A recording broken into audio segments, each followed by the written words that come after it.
Menaxheri i parë shqiptar, mesin e 500 menaxherave në botë që kanë, është njeri që si ka marrë asnjë cent. Shërbimet sekrete apo ODB-ja serbe e ka menjanuar prej skenës politike. Ka shtyr historia jashtëzakonisht enigmatike dhe që ka punuar Hasanin Heshtje pa ditë kërkush dhe jam manit me historinë e tij. Për këtë arsye edhe kom bërë dokumentare me cilën ja kom dërgu edhe redaksisë juaj. Hasani, vlen të përmendem se fillim është miki dhe shok i ngushtë i Jusuf Gërvallës, Bardosh Gërvallës dhe Kadri Zekës. Hasani e merr si çështje kombëtare avancimin në sport shqiptarëve. Do me thonë është menaxheri i parë shqiptar në mesin e 500 menaxherave në botë që kanë ekzistuar në atë kohë, sepse është dashur një sumë madhe, 2-3 milion marka është mi dorëzu për mu bo menaxher dhe ka qenë i vetmi shqiptar menaxher cili është bo dhe që ka pasën mik ngushtë Seb Blateri. Seb Blateri është kryetari FIFA-s, do me thonë njeri ma me ndikim futbolin botëror. Dhe këto ai ka bo avancimin e futbolit Shqipërisë dhe të Kosovës. Në atë kohë, për herë të pare, kanë quajtur historiatin dhe ka fillu procesin për ta futur Kosovën në FIFA, historikun me cilën e ka pasur marrëdhënie me Agim Ademin në atë kohë, cili e ka pru historikun dhe ja ka ndërzu Seb Blaterit për ta antarësu Kosovën në FIFA, vetë se këtë ja ka arrit qëllimin me Shqipërinë, po ka vazhdu punën edhe me ato. Është karakteristike e Hasanit, se jashtëzakonisht i ndihmon, merr si mision futbollistat shqiptar, i shet pa ja marrë asnjë cent atynve. Do me thonë, Hasani ka afirmu ish futbollistët më të njohur shqiptarë, Alban Bushin, Rudi Vatën, Kushtrim Munishin, Muharrem Sahitin, edhe që flasin këtë dokumentar me pasion dhe qajnë edhe pas 20-30 viteve për atë. Është njeri që si ka marrë asnjë cent. Mos të harrojmë se Hasani ka bo kontratën Barcelonë Stoichkovit me Barcelonën, i cili ka fitu topin e artë në atë kohë si futbollisti më i fuqishëm në botë. Stoichkovin e ka pas mik ngushtë.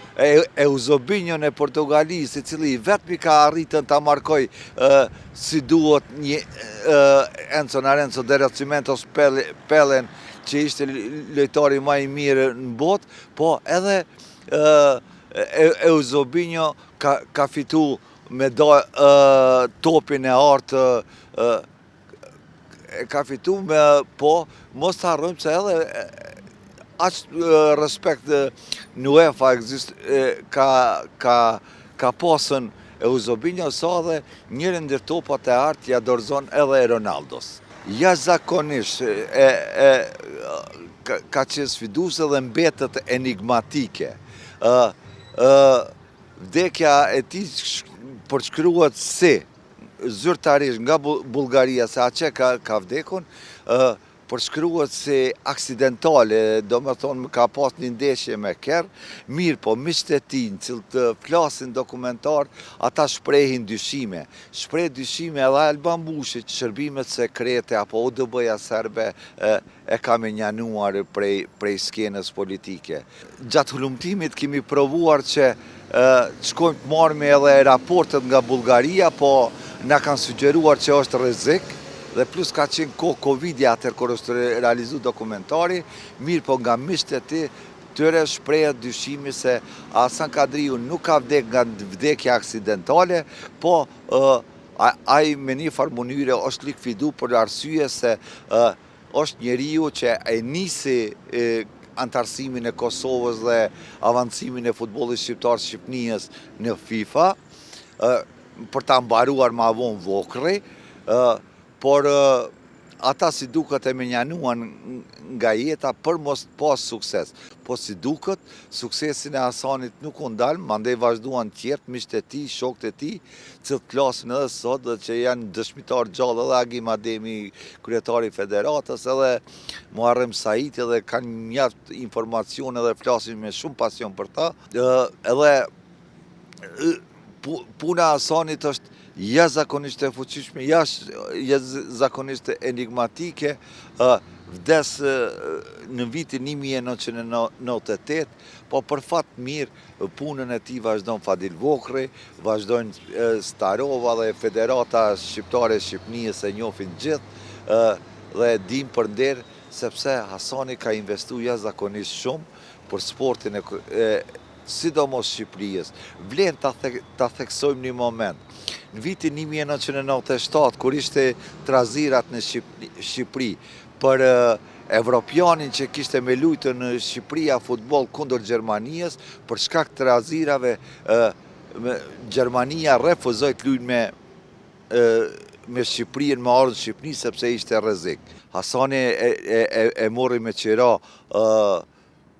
e mori stadionin në Spanjë, Granadës, dhe aty zhvilloi si vendas me Gjermaninë zhvilloi ndeshjet. Plus kësaj, është shumë e rëndësishme ta dim se atëherë krijuan edhe Hasani ishte ai që e mblodhi ekipin kombëtar dhe e boni një ekip kombëtar që për herë të parë një rezultat jashtëzakonisht fuqishëm nxorën me Gjermaninë me 4-3 fituan gjermanët, mirë po lanë një lojë breslance që maniti Evropën, se prej nga dolën këta futbollistë. Pas kësaj i ndodh një fatkeqësi. 9 lojtarë të reprezentacionit kombëtarës shqiptare ikin të marrin azil, s'dojnë të kthehen në Shqipëni. Hasani shkon një nga një i zen ata dhe i merë e i fut në aeroplan, thot nuk mund të shkelni mbi flamurin kombëtar, dhe krejti i kthen me aeroplan privat, cilët ai i pagun, dhe i kthen te mas lojtarët dhe u premton që do t'i shese na për botë. Një numër kaq shumë të madh të lojtarëve që e shet Hasanin në përbot dhe lujna për klube të mëdha botërore, sot është rezultati që po e presmi Kosovën ta shohmi në botërorin Amerikë. Sikur mos ishin ato hapa, s'di, ndoshta ishmi shumë më mbrapa. Jashtëzakonisht emocionale, sepse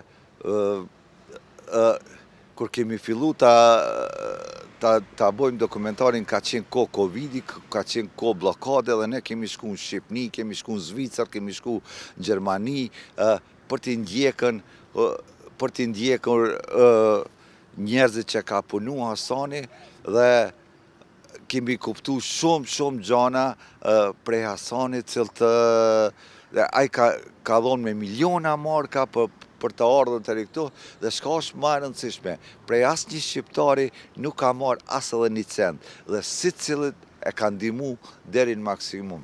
Vlen theksohet se Hasani ka qenë një djalë shumë i bukur dhe ka qenë i dashur, por shumë vajza ka u sjellna për botë.